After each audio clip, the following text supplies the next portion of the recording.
Let's dive in. When someone like Rihanna, I mean, arguably one of the most watched people on the planet, steps back into the public eye after focusing on family, well, it's always news. Always. But this recent appearance, and especially some incredibly open interviews from AP Rocky that came out around the same time, they give us something more than just celebrity spotting. Right. It's like this unexpected window into modern fatherhood commitment using some really surprising words. Exactly. That's really our mission today. Yeah. We're looking past the flash bulbs and the glamour of the red carpet. Yeah, we've pulled together the details from that big joint appearance, plus 2 really key interviews to kind of dissect the specific language AP Rocky started using, these linguistic shifts. I want to figure out the narrative they might be building Yeah. around vulnerability, around long-term partnership, parenthood, especially now with their daughter's arrival. It's a specific moment they're choosing to define.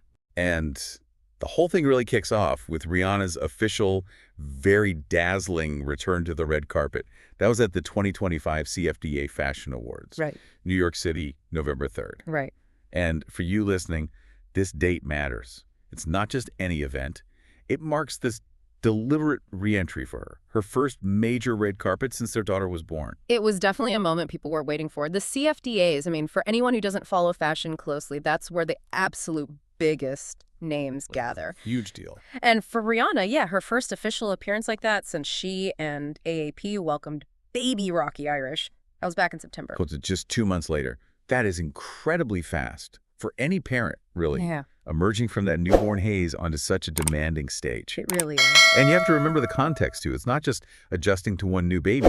They're also balancing life with their 2 young sons, Rizza and Riot. That timing is, I think, really significant. Choosing to step out of that super private, probably exhausting phase. Wow. 3 kids under 3. And showing up at this high-profile global event, it feels like a very conscious choice. A deliberate signal. What kind of signal do you think? Well, that they're choosing to re-engage with the public, not just as, individual stars, but as this solid, family unit. Their unity on that carpet kind of represented that. And the vibe they gave off was definitely affectionate. Yeah. I mean, sure, it's styled, it's a red carpet, but it felt warm. It did look that way. Our sources were calling it a genuine kind of heartwarming date night. You saw them posing, laughing together, holding hands. And there was that one specific moment, caught on camera, where AAP gives Rihanna this little kiss on the cheek. It didn't just feel like showbiz. Right. It felt more personal, like maybe a little celebration for themselves. Yeah. Making it through those first couple of months. Exactly. Surviving the newborn stage, basically. And what's interesting, I think, about making that transition so quickly, so publicly, is how it sort of sets the stage for what came next conversationally. How so? They're positioning their closeness, their unity, as the public face of what's obviously a very intense private family life. It establishes the partnership as central, which is something AAP then really doubles down on in his interviews. Okay, yeah, that makes sense. Which leads us perfectly into the language he used just days later. Yeah. So we move from the visual, the united front, to the vocabulary. Exactly, the words. AAP Rocky spoke exclusively to E! News, and it gave this surprisingly candid look at his perspective now. He started off simply enough, saying being a dad is amazing and life-changing. Which, is pretty standard. Expected, even. Right, what most new parents would say. Yeah. But he didn't leave it there. He went deeper. No, he definitely didn't stop at the cliches. And if you think about how his public image has evolved, the really unexpected stuff came when he talked specifically about being a girl dad. Yes, that specific role. He said that particular role, quote, kind of makes you more vulnerable. Now that makes you pause, especially considering his background, his, established persona. Vulnerable. That word just hangs there, doesn't it? For an artist who's built this career on a certain image confidence, maybe even a bit of toughness. Carefully curated. To use vulnerable is, well, it's a choice, a very deliberate one, it feels like. And he even added he's ready for that stage in my life. And you have to wonder, right, you mentioned authenticity earlier. Is this a genuinely felt shift? Or is it maybe smart PR, a way to soften the image? Because that kind of introspection isn't typical for quick red carpet sound bites. It almost sounds too on message. Yeah. Like ticking the boxes for the modern emotionally available man. Maybe, but then you hear the other words he used, and that's where it starts to feel less like a script and more like a real personal insight. Okay, yeah, what were those? That's where the language gets really unique, I think. He didn't just say fatherhood changed him, he used these two adjectives. Really quite unusual ones. He said it makes him way more like, you know, agile and precious with everything. Agile and precious. Okay, Yeah. let's unpack that. Precious, okay. That one feels maybe more straightforward. You can see how having a daughter, a family, makes you feel protective, makes you see things as more valuable, fragile, maybe. Sure, a heightened sense of care, protection. That makes sense. But agile, that's not a word you usually link with, like domestic life or fatherhood. Exactly. And that's why it's so striking. Think about his world, fashion, music, performance. Agile there means quick, adaptable, nimble, able to react fast, stay ahead, control things. Right, like mentally quick, physically responsive. So applying that word to being a dad, it suggests he sees it not just as this warm emotional state, but as this active, dynamic, almost high-stakes role that needs constant mental readiness, physical readiness too, maybe. Like managing the sheer logistics and chaos of 3 little kids while juggling a massive career, that demands a certain kind of agility. Yeah. Quick thinking, defensive maneuvers all. Yes, it reframes fatherhood slightly, not just loving feelings, but a skill set. Adaptability as a core competency.